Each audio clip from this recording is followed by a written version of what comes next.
نحمده ونصلي ونسلم على رسوله الكريم اما بعد فاعوذ بالله من الشيطان الرجيم بسم الله الرحمن الرحيم الحمدللہ ثم الحمدللہ۔ ایک ہفتہ عشرہ کے بعد ہمارے پاس ماہ رمضان المبارک جیسا مقدس مہینہ آنے والا ہے۔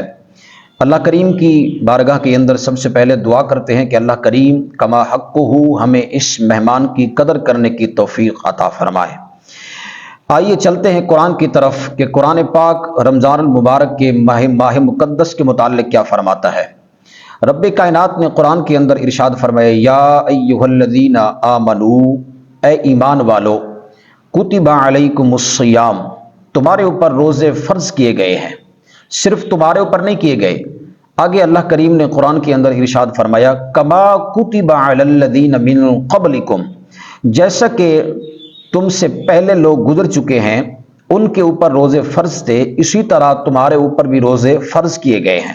اور کس لیے کیے گئے ہیں؟ اللہ کریم نے آگے ارشاد فرمایا، لعلکم تتقون، تاکہ تم پرہیزگار بن جاؤ۔ جب بندہ پرہیزگار اور متقی بن جاتا ہے پھر وہ بندہ بچ جاتا ہے۔ کس سے بچ جاتا ہے؟ فرمایا عذاب قبر سے وہ بندہ بچ جاتا ہے، اور کل قیامت کے دن جہنم کی آگ سے بھی بندہ بچ جاتا ہے جب وہ متقی اور پرہیزگار بن جاتا ہے۔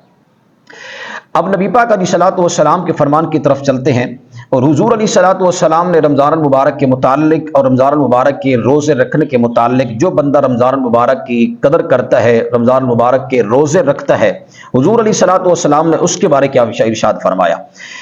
بخاری شریف کی حدیث ہے، حضور علیہ الصلوۃ والسلام ارشاد فرماتے ہیں، من صام رمضان ایمانا و احتسابا، حضور فرماتے ہیں وہ شخص جس نے رمضان المبارک کے ایمان اور احتساب کے ساتھ روزے رکھے، سرکار فرماتے ہیں غفر لہ ما تقدم من ذنبہ، اللہ کریم اس کے اگلے گناہ سارے معاف فرما دے گا۔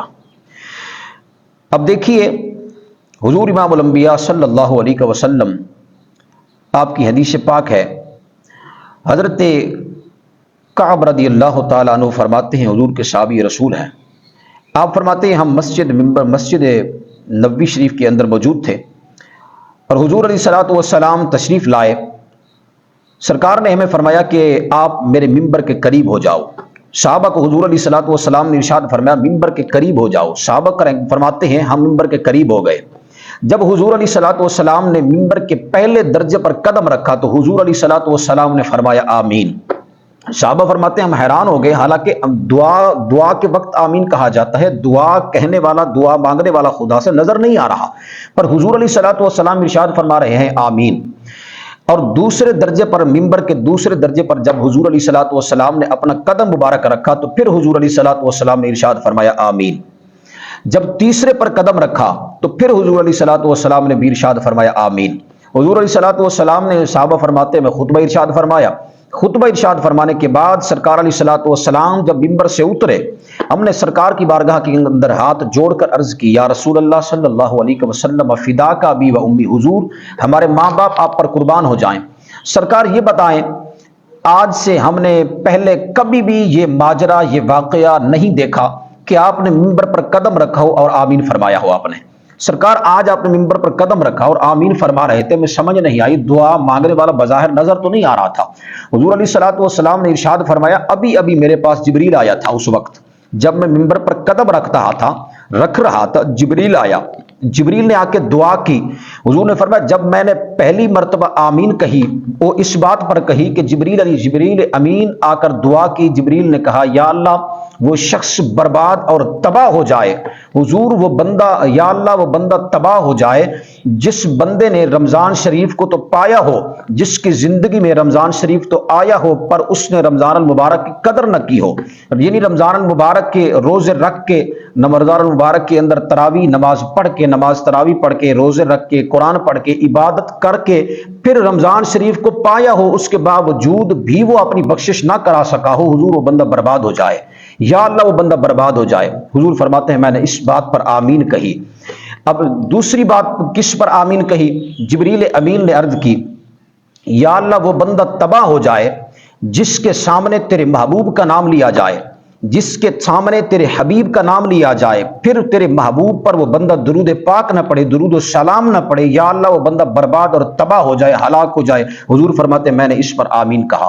حضور علیہ الصلوۃ والسلام پر درود پاک پڑھنے کے بہت بڑے فضائل ہیں، بڑی فضیلت ہے سرکار کے پر درود پڑھنے کی۔ ایک مرتبہ جو بندہ حضور علیہ الصلوۃ والسلام کی ذات پر درود پڑھے، حضور فرماتے ہیں اللہ انعام عطا فرماتا ہے۔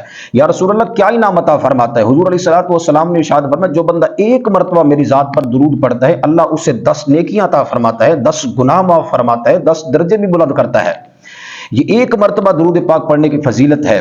اب حضور علیہ الصلوۃ والسلام کی حدیث سے پاک ہے، سرکار فرماتے ہیں من صلی علی فی یوم 50 مرہ، جو بندہ میری ذات اقدس پر ایک دن میں 50 مرتبہ درود پاک پڑھے گا، فرماتے ہیں کل قیامت کے دن ہوگا جب حضور فرماتے ہیں صافحتہ یوم القیامہ، جو بندہ ایک مرتبہ دنیا میں زندگی کے اندر میری ذات پر درود پاک 50 مرتبہ پڑھتا تھا، کل قیامت کے دن صافحتہ یوم القیامہ میں اس کے ساتھ مصافحہ کروں گا، یعنی حضور فرماتے ہیں میں اسے ہاتھ بھی لاؤں گا۔ اب حضور علیہ الصلوۃ والسلام کی حدیث پاک ہے، سرکار فرماتے ہیں جس کے جسم کے ساتھ میرا جسم ٹچ ہو گیا، حضور فرماتے ہیں دنیا کی آگ تو دور کی بات ہے اسے جہنم کی آگ بھی نہیں جلا سکتی۔ یہ حضور علیہ الصلوۃ والسلام پر درود پاک پڑھنے کی فضیلتیں ہیں، یہ فضیلت ہے، یہ برکت ہے۔ اور تیسری مرتبہ جب حضور نے فرمایا آمین، حضور فرماتے ہیں میں نے تیسری مرتبہ اس لیے آمین کہا کہ جبریل علیہ الصلوۃ والسلام نے دعا کی ہے یا اللہ وہ بندہ بھی تباہ و برباد ہو جائے جس بندے نے والدین، بوڑھے والدین کو پایا ہو پر ان کی خدمت کرتے پھر وہ جنت کو نہ پا سکا ہو، ان کی خدمت یعنی نہ کی ہو، یا اللہ وہ بندہ تباہ و برباد ہو جائے۔ حضور فرماتے ہیں میں نے آمین کہا۔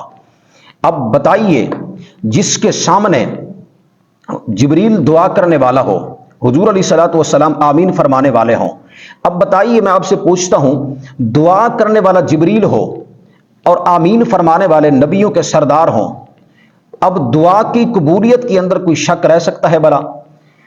دعا کی قبولیت کے اندر خدا کی قسم میں کوئی شک نہیں ہو سکتا، کیونکہ دعا فرمانے والا، دعا خدا سے مانگنے والا عام نہیں ہے، یہ بھی فرشتوں کا سردار ہے۔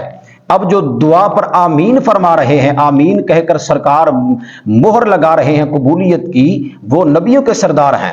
اب دعا مانگنے والا جبریل ہو، آمین فرمانے والے حضور علیہ الصلوۃ والسلام ہو، اب بتائیے دعا کے اندر کوئی شک بھلا قبولیت کے اندر رہ سکتا ہے بھلا؟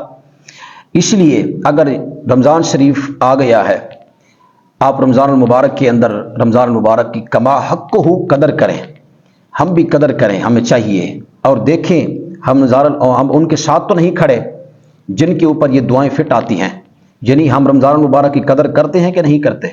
اب ہمارے سامنے حضور علیہ الصلوۃ والسلام کا نام لیا جائے، ہم سرکار کی ذات پر درود پڑھتے ہیں کہ نہیں پڑھتے؟ ہم والدین کی قدر کرتے ہیں کہ نہیں کرتے؟ اتنا والدین کے بارے فرمایا والدین کے ساتھ احسان کرو، کتنا احسان فرمایا اف ولا تنہرہما، والدین کو اف تک بھی نہ کہو، والدین کی قدر کیا کرو۔ اللہ تبارک و تعالیٰ کی بارگاہ کے اندر دعا کرتے ہیں کہ اللہ تعالیٰ ہمیں عمل کی توفیق